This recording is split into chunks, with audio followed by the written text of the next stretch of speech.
Que pouvez-vous faire avec un système SIG? En utilisant cette technologie, nous pouvons étudier l'emplacement de divers éléments et déterminer la manière dont ils se sont liés les uns aux autres. Avec ce système, une carte peut inclure des stations-service et d'autres sites qui génèrent de la pollution, ainsi que des zones humides et d'autres sites qui en subissent les effets négatifs. Cette carte nous aiderait également à trouver les sites présentant le plus grand risque de pollution. Que fait le SIG?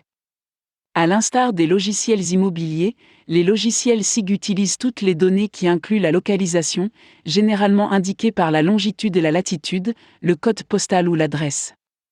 En outre, le système peut être utilisé pour contraster et comparer de nombreuses catégories de données.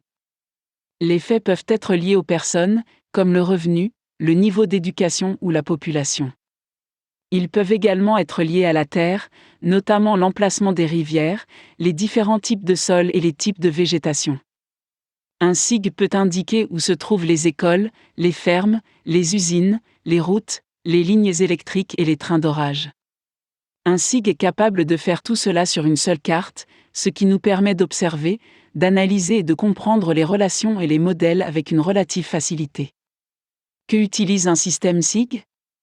Les informations qui sont actuellement sous forme de cartes peuvent être intégrées dans ce système, et les données numériques peuvent également y être saisies.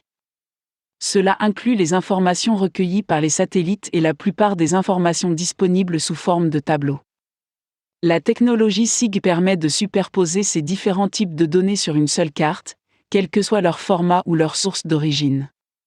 La compilation d'informations dans un SIG est connue sous le nom de saisie de données, et les données disponibles sous forme numérique n'ont qu'à être téléchargées dans le SIG. Cependant, les cartes doivent être transformées en format numérique ou scannées pour faire partie du système. Comme les cartes ont des échelles différentes, le logiciel immobilier doit faire en sorte que toutes ces données s'alignent de manière cohérente afin qu'elles aient toutes la même échelle.